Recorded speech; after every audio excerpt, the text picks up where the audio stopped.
Good afternoon, everybody, and welcome to the latest Urban Living webinar. Today, we're going to be talking about the evolution of the co-living sector. My name's George Sell. I'm Editor-in-Chief at International Hospitality Media, and we are a publisher of B2B websites for the hospitality sector, and we are also a conference and awards organizer.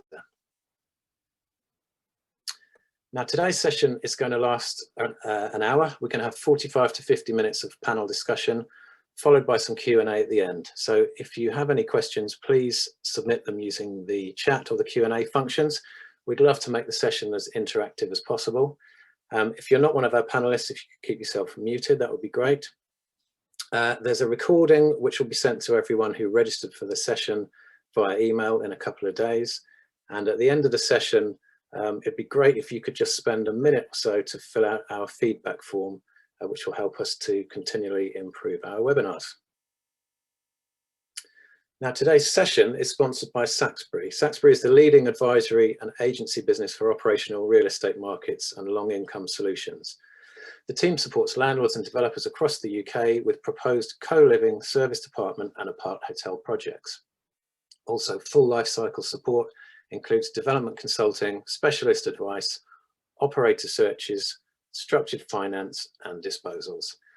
And if you'd like to know more about Saxbury, there'll be some details in the chat and their web address is there. Now, this webinar series is a precursor to an event which we're launching in later this year called the Urban Living Festival. And I've got some news to share with you about that later in the session. And the series has been kindly sponsored by harmonics, and we're just going to see a short video to find out some more about them. harmonics is 100% dedicated to service departments and co-living, bringing together all the tools you need to drive performance and deliver a great guest experience. From channel management and direct bookings to finance, housekeeping, maintenance and customer journey automation, whether centrally or on the move, the platform consolidates all information into one system, saving you time, improving communication, and maximising business performance. Now, Steve from harmonics is one of our panelists today, so we'll find out more from him shortly. But before we kick off, I just wanted to give the conversation a bit of context. Now, I'm going to show you some screen grabs from stories that we've published on our service department news website. And they show that despite the pandemic, there's quite a lot happening in this sector. We've got new property launches. We've got Dash Living, a co-living company, teaming up with service department operators. We've got companies expanding into new markets. We've got a $20 million site sale in Miami. On the next slide, we've got some investment stories regarding a couple of the companies who have joined us today on the panel. So Common has recently taken over some of Star City's co-living portfolio in the States. Gravity has raised a funding round for its expansion in the UK and beyond. And here in the UK, we've got this Manchester scheme, which is valued at 300 million. So there's some serious money involved in some of these schemes, and you know, the potential is huge. However, not everything is in the garden is rosy. We've recently seen Quarters file for bankruptcy in the US, and Ireland has placed a ban on all new co-living developments. So we'll get on and talk about that during the session. Co-living has made such an impact in the last couple of years that we've included a co-living category in our service department awards. These are now taking place in London on the 16th of September.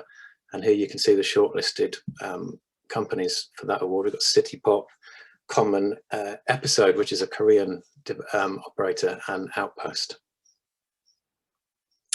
So today we have a fantastic panel. I'm going to ask them all to introduce themselves quickly. We'll go from left to right on the slide. So we'll start with Steve. If you could tell us a bit about what you do, Steve, and why you guys love the co-living sector so much. Thanks, George. And yeah, I'm an esteemed panel today, so I'm just as excited as you are, and hopefully the audience are, to sit next to these prolific co-living operators. So yeah, I'll hope to ask some questions myself. Why do we love co-living? the last couple of years, Coliving's really emerged, and from a tech perspective, I think we help solve a lot of problems in the tech area for co-living.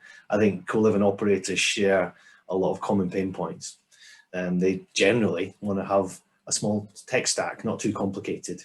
Ideally one platform. They tend to want to have a unique guest experience, so the ability to adapt or edit that from an out-of-the-box product is something that seems very, very attractive from conversations with prospects and customers alike. Automation's a big piece, not too much overhead, save money and time, obvious, but if you can get it, it's great. And then really the big part we're seeing as we deal with larger clients is to ensure all the data's in one place and accessible. Everybody wants good data, good dashboards, good reports. So business intelligence is big too.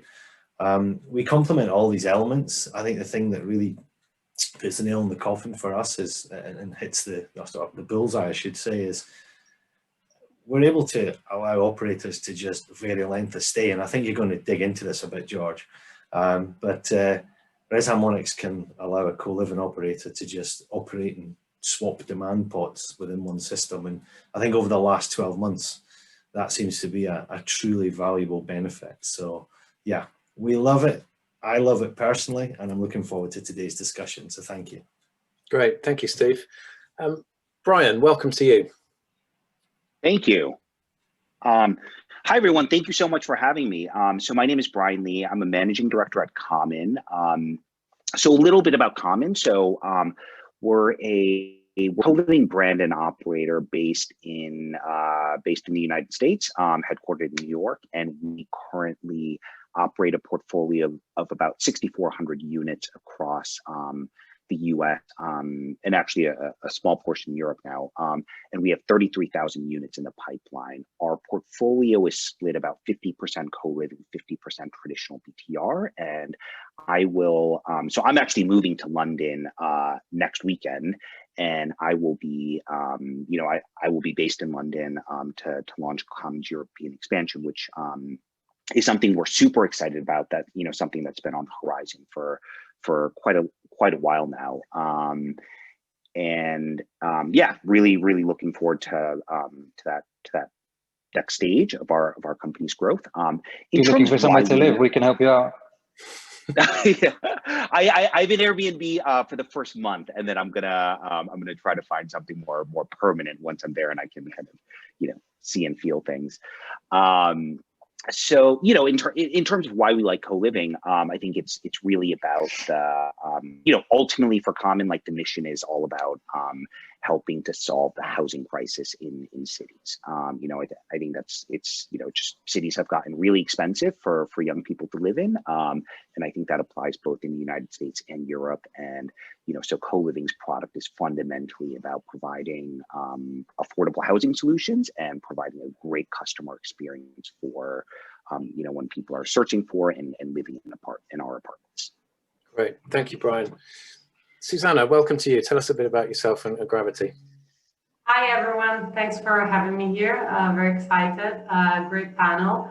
A little bit about Gravity. We're a young co-living operator. We started a couple of years ago with the first property in London just before the pandemic hit. And throughout the pandemic, we've been growing quite fast. We've actually seen that as a great opportunity with people really looking for a bit more from housing other than just a place to live in, but also a place to create, meaningful relationship within and thrive personally and professionally.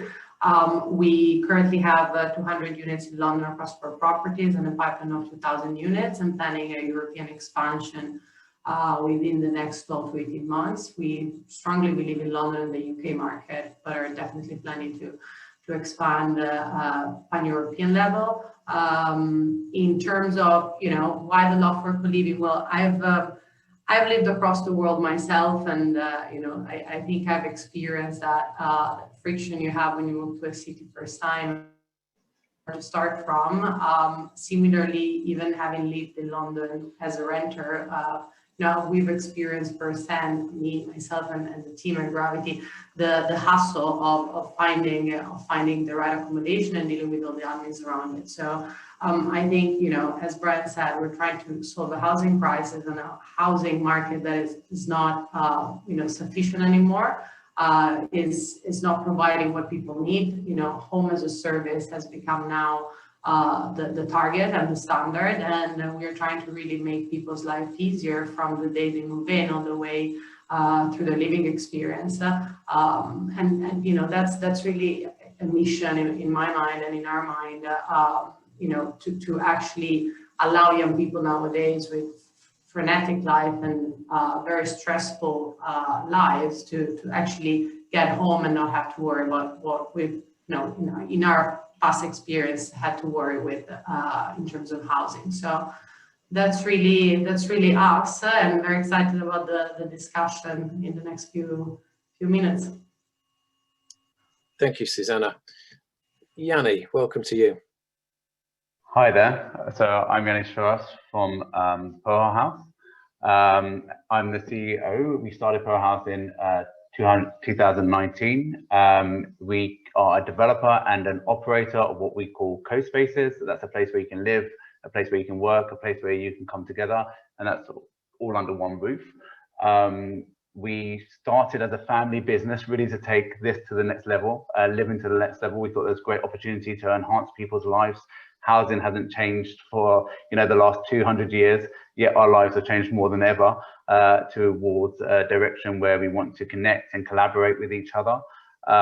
We're based in Germany at the moment. We're continuing our expansion to the UK, and we have around 750 live and work units under development here in Germany.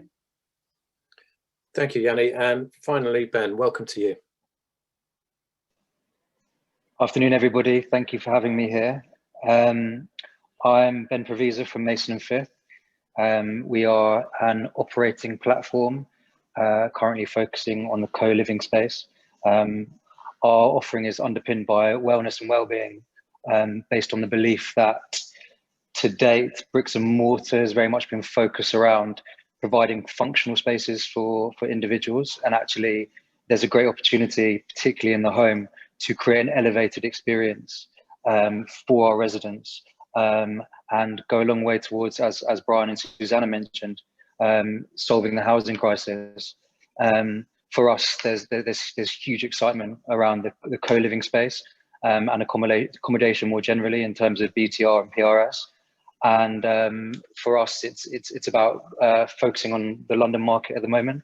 And as Susannah said, looking to expand into Europe as we progress. So excited to kind of tackle the questions that you all might have. Thank you, Ben. If you'd like to carry on the conversation with our panelists after the session, you can see their LinkedIn profiles in the chat function. So I'd encourage you to do that.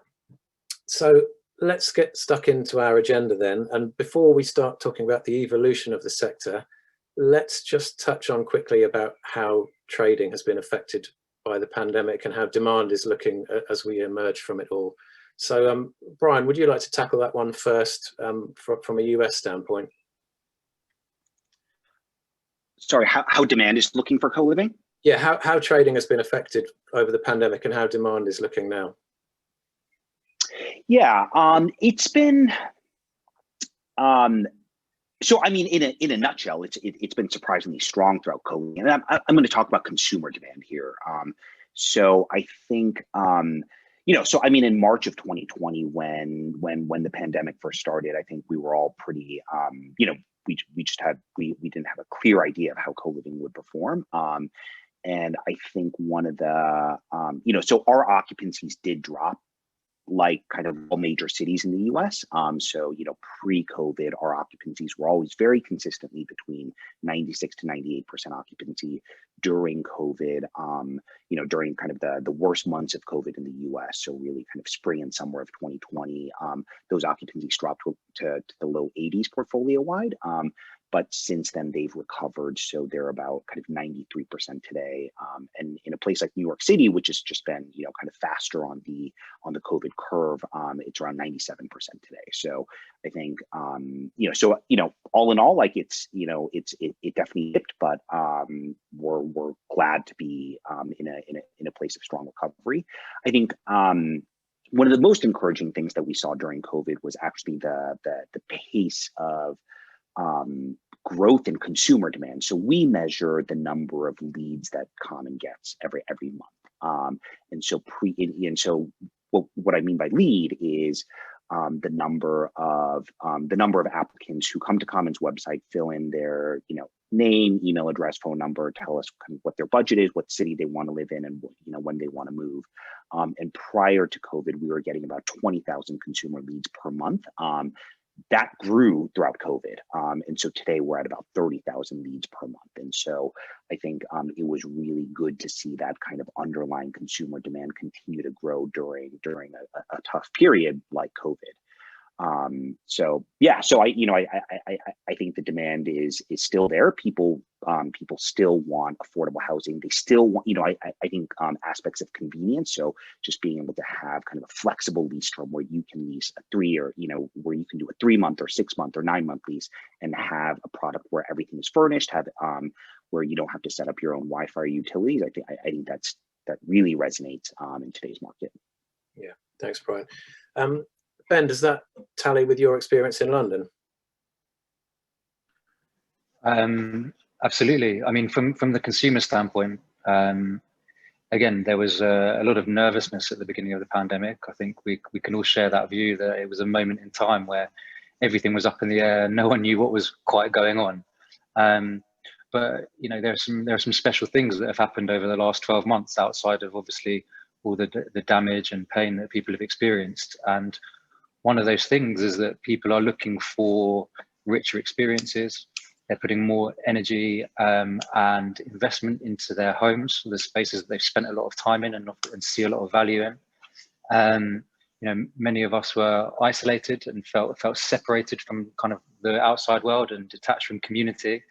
And actually, the idea of not having to go through that again, please God, it won't happen anytime soon. But people are a little bit more conditioned towards being drawn towards community and kind of being part of something greater than themselves, let's say. For us, our residents, our housemates, were kind of having the time of their life throughout COVID in a way, because they essentially created a bubble for themselves in the house, and were able to really kind of make use of the benefits of having a community, of having the services available on their doorstep that we were able to provide. And just as a kind of a benchmark, in the same way that Brian kind of measured interest and demand for the space, we too are obviously tracking applications to join our community, and are currently seeing more applications than we were prior to the pandemic, without question. The breadth of audience was also grown. So the demographic has increased to a slightly older audience.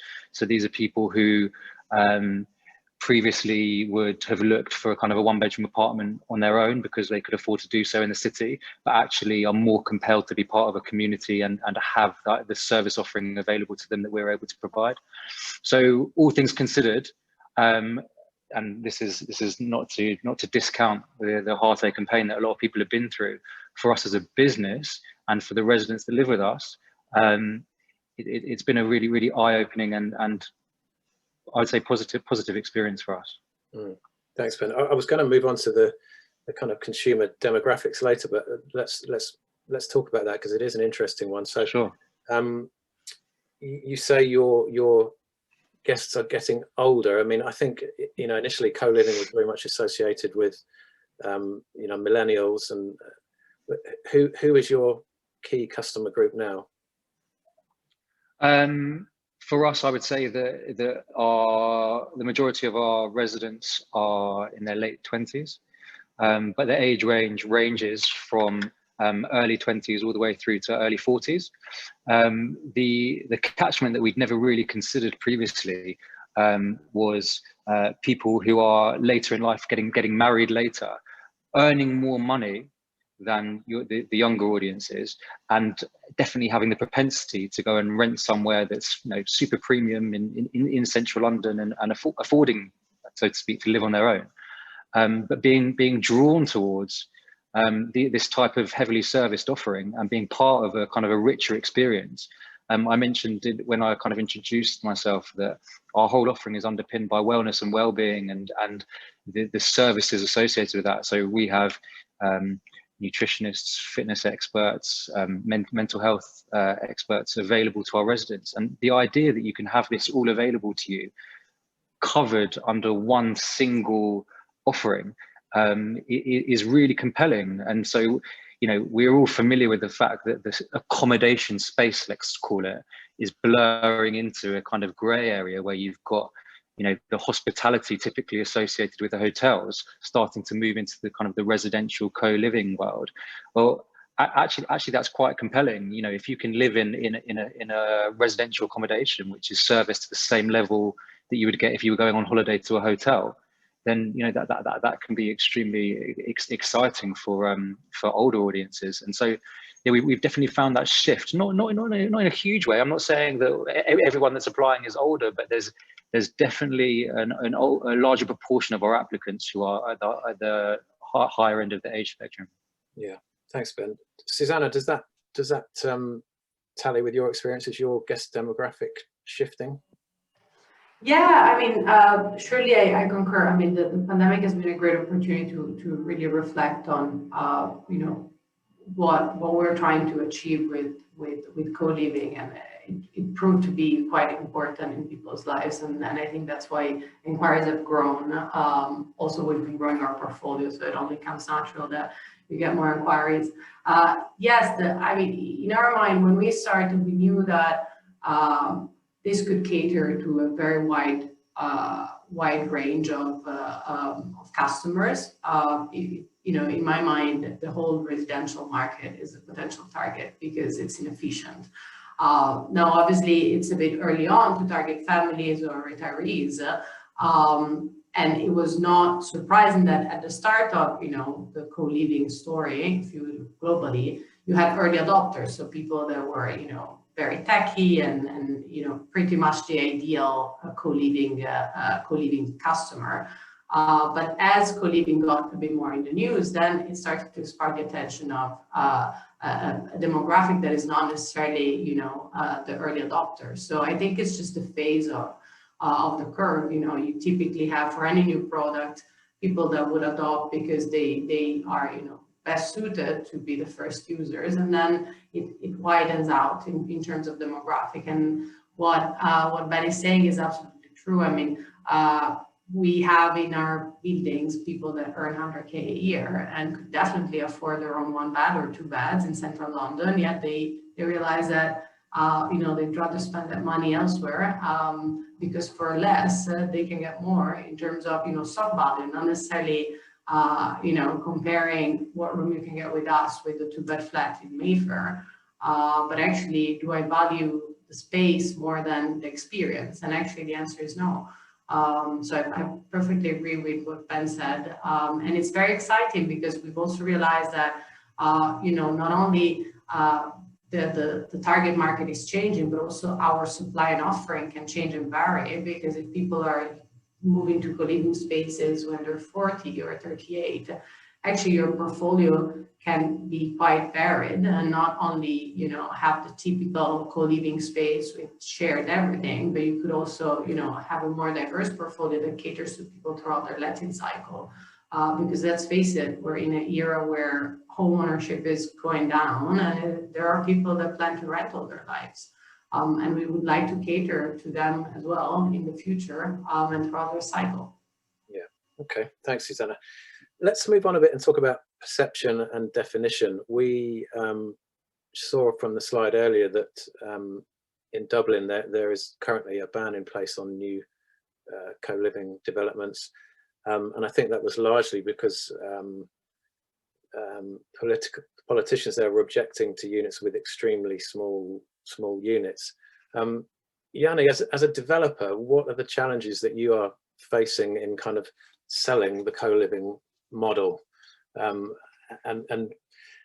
are things improving? Are you seeing people becoming more educated in the planning departments? Yeah, So in terms of what happened in Dublin, I think that's it was a shock to a lot of the co-living industry in general. And I think that what we've seen is that new concepts are always going to be misunderstood in some way, and co-living is kind of no different to that. And I think what they didn't really understand in the whole kind of like ban on co-living is that co-living comes in a variety of models and forms, and this is also what planners don't really understand. For example, our co-living units are more akin to conventional housing. So you have big studios, but you also have these flat share apartments. So an outright ban to say we're going to ban all co-living seems like an extreme kind of a response, and really a misunderstanding of the market, I would say, because we are at this turning point where our perceptions of how we live, work, and consume have completely changed, and there's many benefits to co-living that need to be better understood. It is a solution to loneliness. It's a solution to disconnection. It can really revitalize the high street, which people have to appreciate. And I think that it doesn't matter if you ban co-living in so much, there's a huge amount of the population that can still live in shared accommodation. And the truth is that shared accommodation isn't designed to be shared. So you're not really solving this problem. You're just forcing people to live in accommodation that they're probably, going to have a worse experience for. So co-living can kind of free up this, these conventional houses. And that's a message that's really kind of not being understood by the planners. And we're seeing that on a daily basis. I think what has improved is that, when we've started talking to planners, and we also, get all our buildings to be well certified, we're very focused on wellness and sustainability. We think that's very much entwined. And these are kind of messages that resonate with them. And they're more accepting to say, okay, let's look at this model. And it's about building a better way to live together, because I think that's what we're all here to do. So, units can be of, a great size.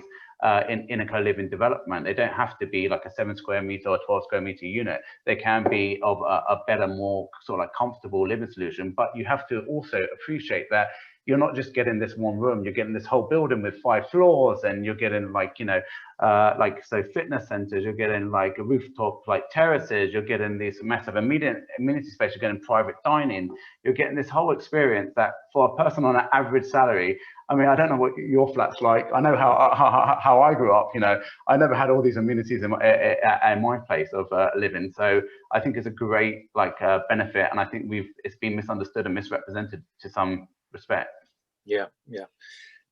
We were speaking earlier, and you mentioned that specifically in London, the attitude can vary from one borough to the next, which can literally mean adjacent boroughs. So one side of the road you're likely to get planning, the other side you aren't. Are you seeing improvement on that? Are things moving along? I'm not going to name and shame boroughs here, but we were just talking with Susannah, and I was saying that we looked at a scheme which was literally just a road different from where their co-living scheme operates, and it was a very, very difficult conversations we had with that borough at that time. I do think that things have moved along to some extent. I think that still even boroughs that are accepting and more kind of considerate of co-living don't want to open this floodgate of co-living, because they think, it's kind of not the conventional type of living. But I think that they are listening now. I think there are more co-living developments kind of happening at the moment. And I think as the market matures and the offering matures, and you have more comfortable offering and more niche operators, I think that it will be more accepted across the board with the planners. Yeah, thanks, Yianni. Brian, in the US, how is the perception and the acceptance of co-living amongst the planning authorities? It really varies by city. It really varies by city, but the planning system in the US is different than in most of Europe.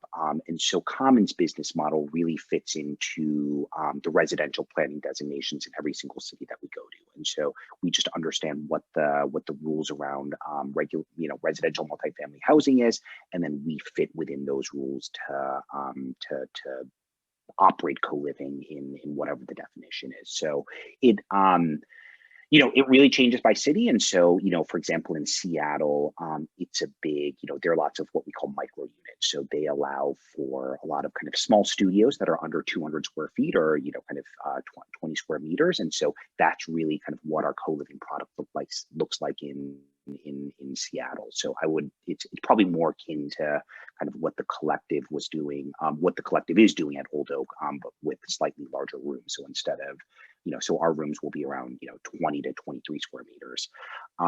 In other places like New York and Miami, it's more of an HMO style. And so we'll have shared units that are kind of 3, 4, 5 bedroom units where people essentially rent a bedroom and then they share a living room and they share a kitchen. In some cases, they share a bathroom, and if they do, they pay a lower rent. But I really like Yianni's point about how people already live in shared accommodation, and so when we have to explain something to planning authorities or negotiate something with them, that's always a point that we bring up. Where in your city, you already have a lot of people living in shared accommodation, so you have a lot of roommate living going on, even though you don't acknowledge it. So a lot of apartments with kind of 3-bedroom, 4-bedroom units that were originally built for families. Families are not living in that.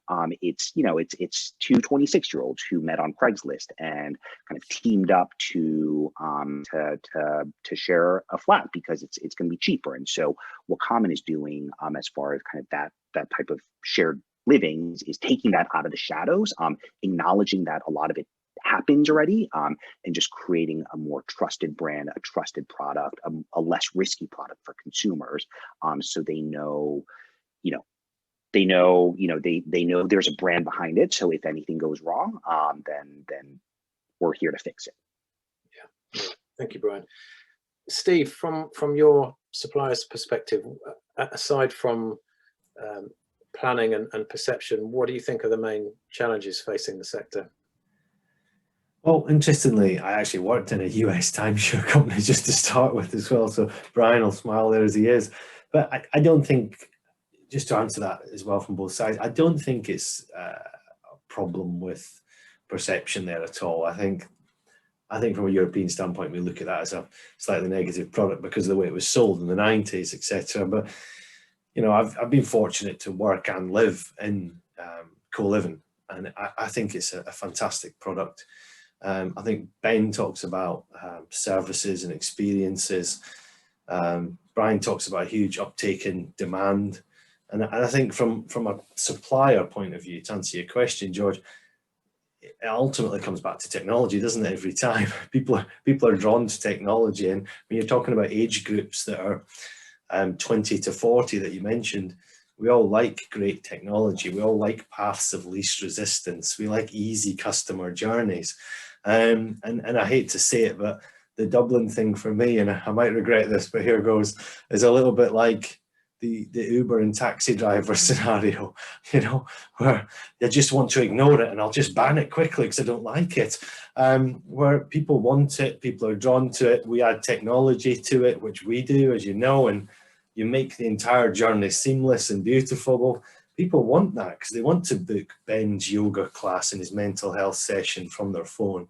They want to go and see Susannah's experiences and go through the product and quickly do an inquiry online with Brian. And if his inquiries have gone up 10,000, then that's going to have to be automated, surely. So, yeah, I hope I've answered your question from all the aspects, but I think Dublin are daft to ignore it. I think they'll regret it. And, like we've said, I think it's happening anyway, respectfully. People force it through, square peg, round hole. But they'll be drawn towards the technology, George. That'll drive it and it'll keep the pace. And that's what people want to be part of, to have that complete community and quality life. Yeah. Thanks, Steve. The institutional investment community is kind of dipping its toe in the water here. Do we think co-living is an understood and accepted asset class with them yet, or do we have a bit of a way to go yet? Susannah, do you want to kick off with that one? Yeah, well, I mean, I think, you know, for institutional investors to underwrite co-living at sort of an institutional fund level, we're still a few years behind for that. In terms of, you know, the whole spectrum of the business proposition, I mean, you know, right now there is interest from institutions around the buildings, around the properties. But, you know, as we briefly hinted before we started, these investors need volume. And, you know, right now there's probably with a few, you know, acquisitions and mergers, there's a few players coming to the market with enough of a size to appeal to institutional investors. But until the sector is so fragmented, not understood by the authorities, and therefore, you know, for ground up developments, really difficult to underwrite the planning position, at least in Europe. It is still a challenge to regard it as an institutional asset class. The way we thought about co-living was to do accommodation for adults. So our hope and our goal is to institutionalize this asset class to the point where student accommodation became, you know, a plain vanilla type of asset over the last 20 years. But 20 years ago, the first PBSA, as they used to call them in the UK, were regarded with a lot of scrutiny by institutions. Obviously, you had, you know, 3 months to fill up the space, otherwise you're done for the year, and things like that. There's a lot of education to still be done, and you know, this really brings takes from the point we just discussed that maybe there's a little bit of misunderstanding in trying to classify co-living with respect to what the real estate looks like, rather than trying and understand that it's not about how the real estate is, it's about the soft value that is, you know, in the end, co-living is a service that can be provided within different type of buildings. And if those buildings are 8 square meter rooms, yeah, maybe it won't work because it's not acceptable in terms of living conditions. But, you know, let's look at co-living in terms, not of the real estate, but in terms of the offering that this brings. And then let's make sure that it's done within the right property or within the right building. So I think, yeah, the approach has not necessarily been, you know, the right one. And yeah, I mean, obviously back to London is a little bit of a mess because, again, quite a few schemes went in looking for approval for very small units, and that pretty much damaged the whole category.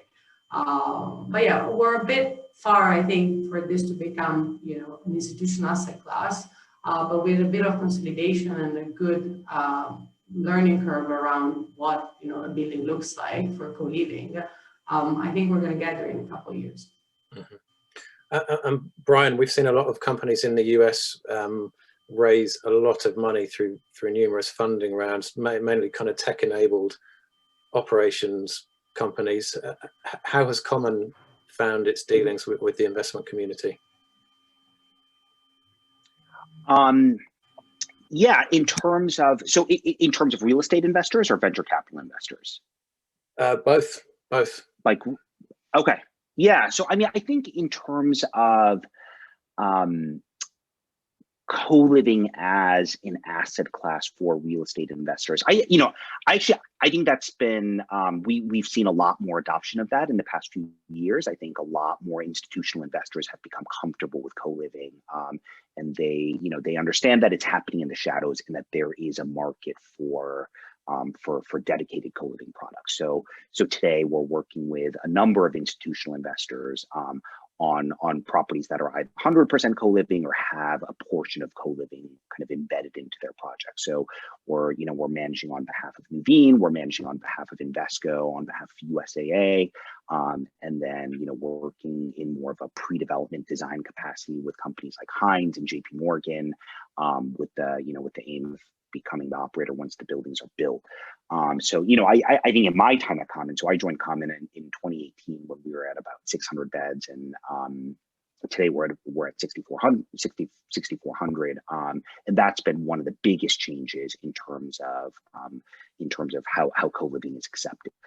I think the other kind of big trend that we've seen is co-living is moving away from the idea that co-living is an asset class, that you have to build a co-living building, and kind of going more towards the idea that co-living is a unit typology. So you can build a regular BTR building, but dedicate kind of 10 or 15% of the square footage to co-living. And so if your previous business plan was just to build studios, 1s and 2 bedrooms, now you see a lot of developers building studios, 1s and 2 bedrooms, but also building a few floors of co-living on the bottom. And that creates more product diversity in your building, that lowers the rent for your building and allows you to access a wider market. And so I think that's really kind of where it's heading, where co-living and BTR are really mixing, and in just all into one project. And I think that helps real estate developers and owners on so many fronts. It helps, if you can characterize your building as just a traditional BTR building, it helps from a planning perspective. It helps in terms of getting debt for your building. It helps in terms of raising equity capital. So yeah, so that's kind of what we're seeing in terms of our interactions with the institutional investment community. Thank you, Brian. Let's move on to the programming, the activities, the entertainment, the extra services which a regular rental unit wouldn't provide. Ben, how key is this to your offer, and is it now an expected thing from a potential co-living customer? Is it the key that draws them in to come to you rather than another option? I think there's an expectation to have a base level of service offerings. I wouldn't say that people join a co-living building just to take part in the experiences and the events that are happening. It's almost like having the optionality. For me, it's really important to recognize, and this is kind of following on from Brian's point around different types of buildings and ones that don't need to be designed specifically for co-living, is that it's really important to recognize that simply by virtue of having a building that people live in together doesn't create a community. You need to be knitting that community together, and the purpose of the experiences and all of the additional services that we provide are, one, to achieve that, to knit the community together. Two, to provide this kind of base level of services which are designed to enhance the lifestyle and the lives of the residents that live with us. And three, to create a kind of to create a richer experience, to give people more than what they would be getting elsewhere. And I think it's interesting when you say is that what attracts them to you over other offerings? For us, the truth is that this world of co-living is going to grow into a sector similar to that of the hotel sector, where you're going to end up having so many different types of operators offering different levels of services. And actually those different levels of services and amenities will appeal to different people. And so I don't think co-living as a sector relies specifically on having super enhanced experiences and programming. But for us and the type of lifestyle that we're trying to promote, it's pretty important. Yeah, okay. I'm glad to say we've got loads of questions coming through, probably more than for any other topic we've done recently, which is great. So I'm going to get stuck into those. Ben, I just want to stick with you for a second for the first one, which is from Richard Majewski. And Richard asks, are guests vetted for compatibility to a group or community before bookings or rentals are confirmed? So for us, we pride ourselves on not being an exclusive community.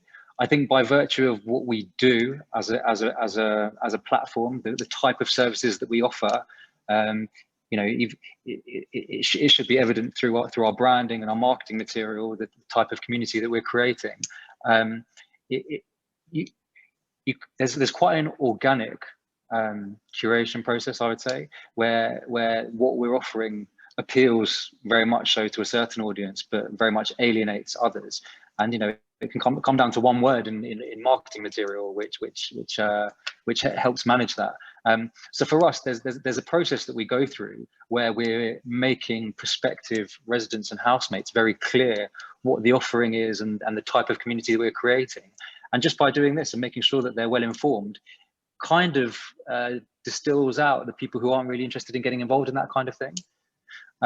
So I would say, you know, in your exclusive members club type version of vetting, absolutely not.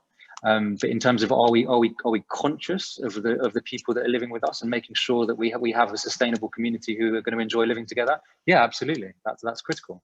Yeah. So you haven't ended up with too many square pegs in round holes so far, then?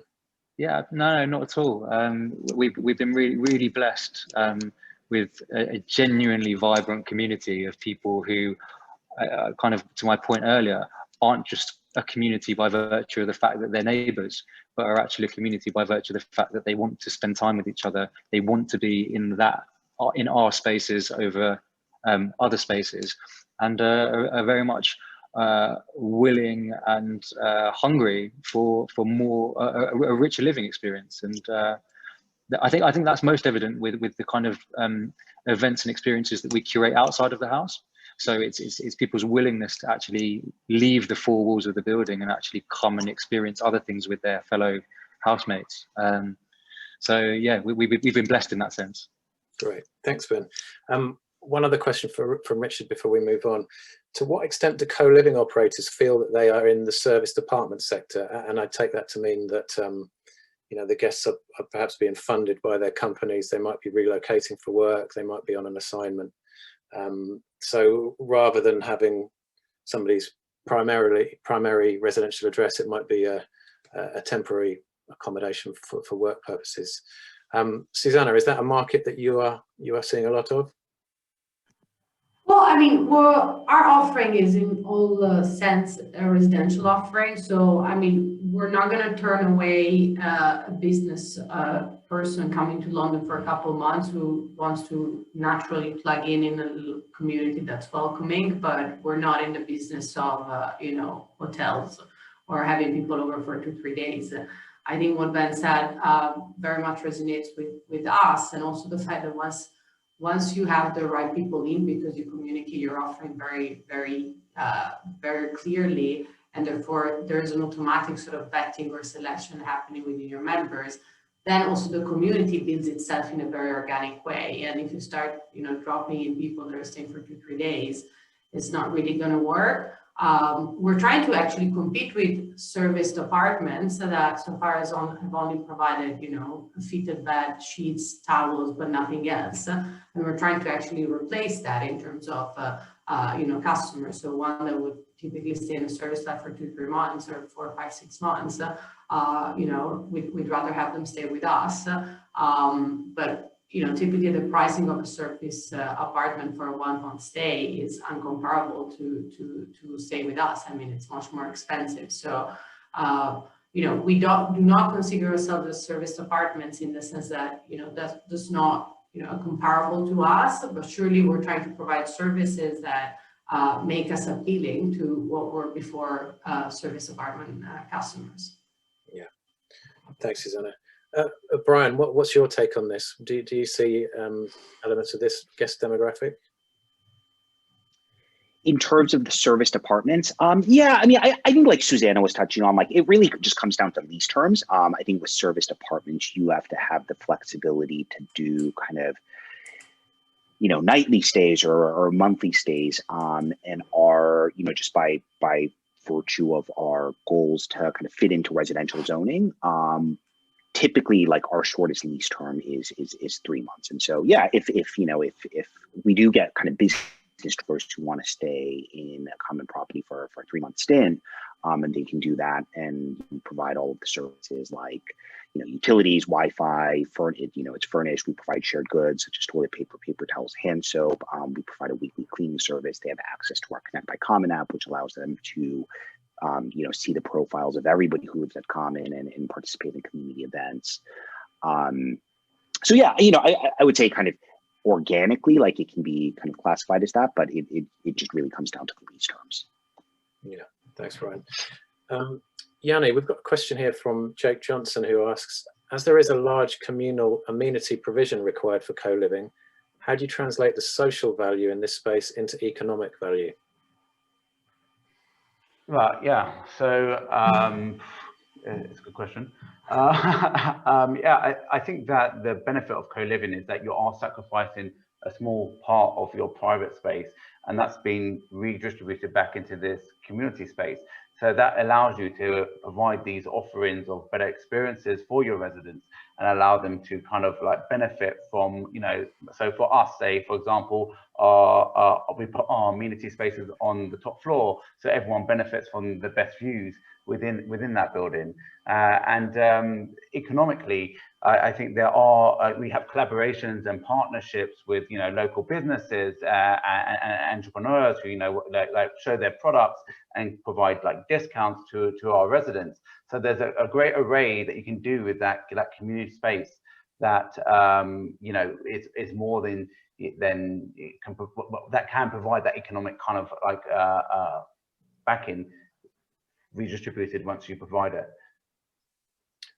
Brian, what's your take on that from Commons perspective? Mm-hmm. Yeah, no, I think that's a great question. What is the economic value of community? We view community as really a retention tool. I don't, you know, because co-living is fundamentally an affordable product, I don't know that you're going to necessarily get a rent premium for community offerings. I don't think a tenant is going I don't think a renter is going to say, hey, I'm going to pay, you know, £50 more per month because, you know, I really like the community programming, or I really like this rooftop. I think, you know, the rent's probably going to stay pretty much the same. But like community, I think, is a powerful retention tool, and we've seen that where if people kind of, you know, we do a lot of resident surveys, and if people have met more than, I think, 6 people during their experience at Common, they're much more likely to renew. And so we really view community as a retention tool. You mentioned affordability, and another question here says, how will the market provide more affordable properties? At the moment, most schemes are only accessible to those with salaries of £35,000 and above. Who'd like to pick that one up? Because if we are going to address the housing crisis, which several of you have mentioned, then it's, you know, it's going to have to be to people at all income levels. You know, I'm happy to offer a quick answer because we just opened a property in West London, and I think, you know, you can get in for like 900 quid a month, bills included. It's down to location. I mean, you're not going to expect co-living in Mayfair to be affordable. I mean, in the end, you know, location matters. But surely we're trying to make the city center accessible by way of quick commute. And in spaces that are of very high quality at affordable pricing for that given location. So I think one is to look at the affordability in terms of comparables within the area, not necessarily in absolute terms. So for instance, we started with central London properties mostly. We're trying to go a bit further out to effectively cater to a wider demographic, having learned that you know, the early adopters were probably people earning 35K up, but now we think, you know, this can adapt to a wider demographic. So I do think there is affordability, but it needs to be looked at in comparable terms on a given location. So do you think we're likely to see co-living developments cropping up in provincial cities and large towns across the UK in time? Well, I mean, I think, you know, we're looking at, you know, cities that are very, very attractive in terms of employment, in terms of, you know, social offering. So I don't necessarily think we're going to have big schemes in Nottingham, but large cities in the UK with a strong employment market, and broadly in any country. I'm taking Europe because obviously that's where we started from. Absolutely. So I do think cities where the city center is becoming overpriced in terms of rentals, where buying a house is not sustainable because you have to pay a mortgage for 30 years and you don't have the cash to put down the deposit, where all these macroeconomic factors are relevant, then yes, co-living works. But in smaller villages, you're unlikely to attract the demographic that is suitable for what we're doing. On a related topic, we've got a question from Nigel Woods, who asks, what do you see in terms of the number of beds or units required in the UK over the next few years? Has anyone got an idea with the potential size of the market? I think there's so let's say the UK, there's what, 14 million millennials. I think in London there's 500,000 that lives in shared accommodation. So I think the market is massive. In terms of I'll just go back to the previous question to some extent. We look at A and B cities actually, and we think there's great demand in B cities across Germany, and that's because co-living does have this separate offer in it, and if that city has the right demographic, if they have creative kind of young people there and people that are more entrepreneurial, they actually are attracted to these co-living buildings because it offers them in the small cities an experience that they can't get in that city. So we actually think in small kind of locations there is kind of big demand if the demographics right and if the building's set up in the right kind of format. Thanks, Yianni. We've just got time for one last question from Alvaro, who asks if the student housing, I'm presuming this is from the demand side, are students migrating to the co-living model? Are you seeing guests coming to you who might have gone for a traditional PBSA development before? Has anybody got that kind of customer? Our demographic is certainly a mix. I'd say that there are very clear parallels between the way in which student accommodation is designed and managed, which makes those who have lived there much more amenable to that style of living. But in line with the comments that everybody has made around the size of units and the type of amenity that you're providing, this is definitely an elevated product. So it's certainly not isolated to an audience who are migrating from student accommodation, but I say they are softer to really understanding what it is that we're trying to create and the possibilities, positive possibilities of living within a community, a service space, and